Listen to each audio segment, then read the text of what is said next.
Good morning. My name is Raman Kumar and I am working as an assistant professor in a mechanical department in Amritsar Group of Colleges and Engineering. So today I am going to explain the expansion valve and its types. So first of all, I am going to explain the different component of an VCR cycle. So in VCR cycle, main component are evaporator, compressor, condenser and expansion valve is there.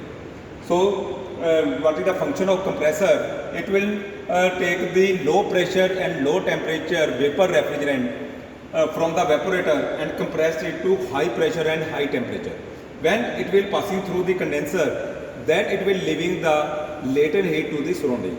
So when it will leaving the latent heat, then there will be a phase change from vapor to liquid. So at the end, liquid refrigerant is coming inside into this receiver, and from this receiver it will go to the expansion device.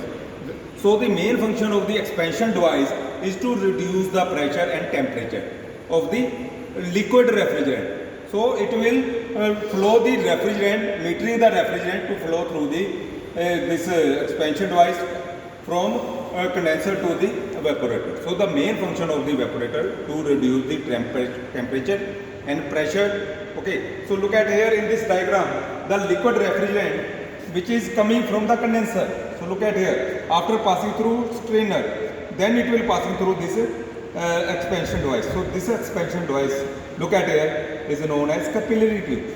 So this the more turns are there, so it has long length and very less diameter. Okay, so this type of arrangement, so look at here, this wire is making into more turns. Okay, so when the refrigerant is passing through, it will reduce its pressure. So low pressure refrigerant will passing to the evaporator. So such type of devices is known as capillary tube. Such type of capillary tube we will mostly use in our household use in refrigerator, in window type air conditioner or in water cooler. So the main advantage, it is very cheap and it is easily available, and the main disadvantage, if any moisture content is present in the refrigerator, then what will happen? It will condense in this capillary tube. So it will choke the whole system. Okay, so to absorb the moisture, we will introduce a dryer. In dryer, we will use mostly silica gel that will absorb the moisture, so that our cycle is running without any choke. Okay, so this is the capillary tube. Look at here in the case.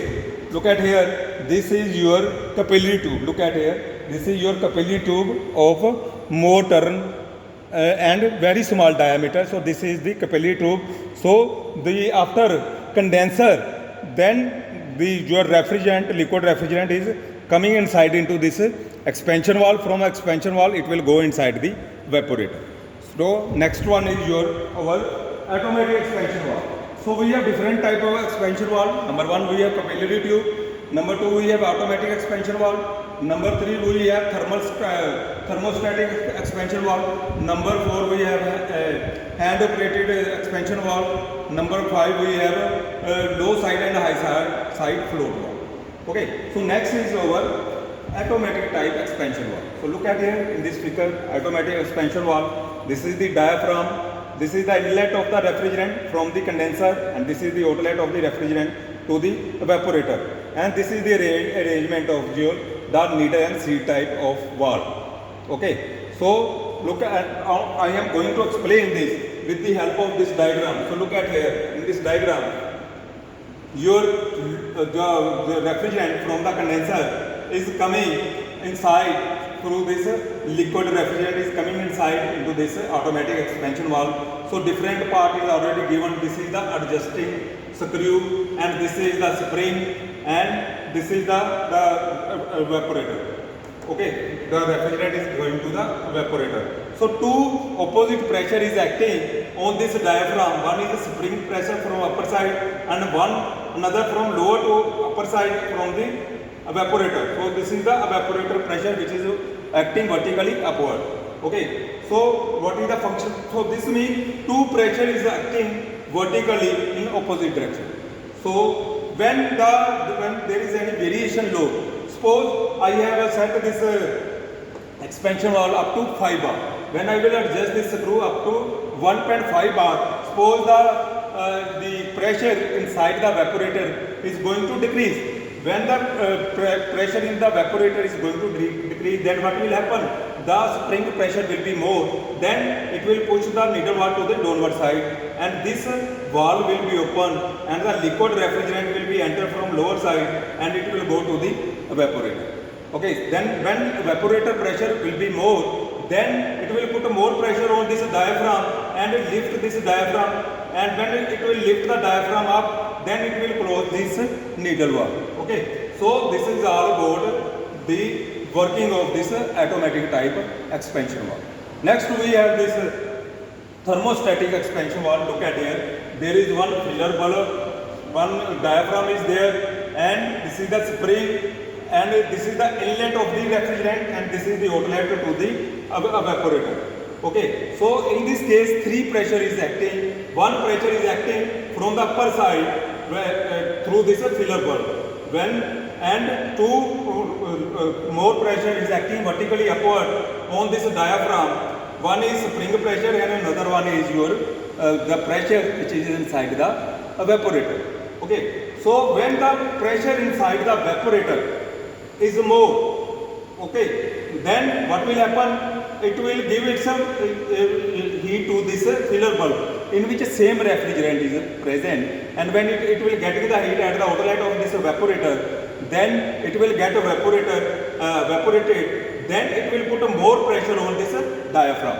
This means this filler bulb pressure will be more on this diaphragm, and it will exceed the pressure of this spring as well as the pressure inside the evaporator. So this diaphragm will move downside and it will open the valve. When it will open the valve, the liquid refrigerant from the condenser will enter inside and will flow to the evaporator. Well, so this is more suitable for where there is a more variation in load. But capillary tube we cannot use there where there is a more variation in load. So, okay, so this type and capillary tube is used for small units only in household use, but this type of units is mostly used where more variation in load. So this type of thermostatic expansion valve we mostly use where there is more variation in load for industrial purpose. Okay, so look at here, when the pressure, when there is a less variation in load, then less it will give less vapor will be there, and less vapor will be formed in the filler bulb, and it will put less pressure on the diaphragm.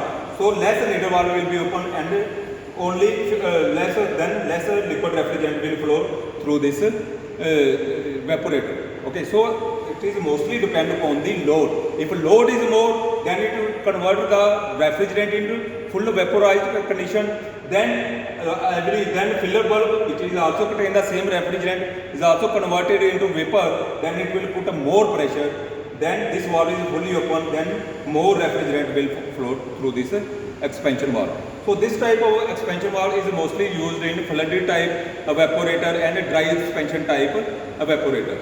Last one is over. Fourth one is over hand wheel operated valve, expansion valve. So look at here, this is the hand wheel, this is the valve stand, and this is the nut on which this is your hand wheel is operated. Okay, and through which the liquid refrigerant is coming inside from the condenser, and the liquid refrigerant is going to the evaporator through this side. And this is all the arrangement of valve. This is the needle valve. Okay, so this is the seat. So when we have need more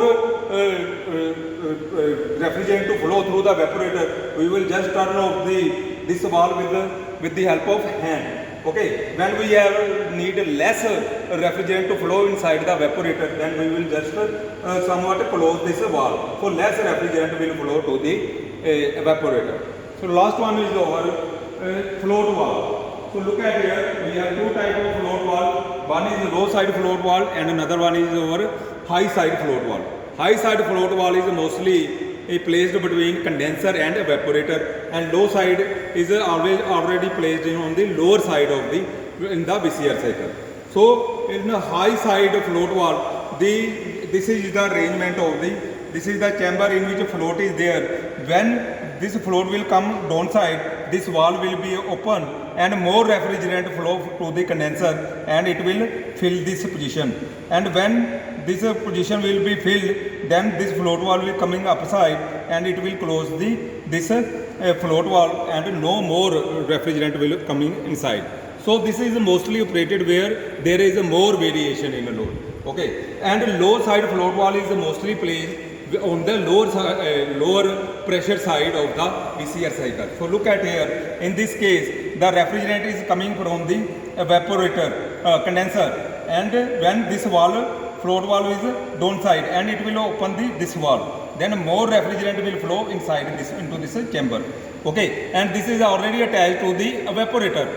When it is attached to the evaporator on the lower pressure side, then when more load will be there, then more refrigerant will be get vaporized, then this vaporized vapor will go to the your compressor, and when more refrigerant will vaporize from the evaporator, because it is already attached to the evaporator, then this level of the liquid refrigerant will go downside, then this valve will be open, then more refrigerant will flow inside and vapor refrigerant will flow to the compressor from. So this is all about the high pressure and low pressure type float valve. So this is all about the expansion valve. Thank you.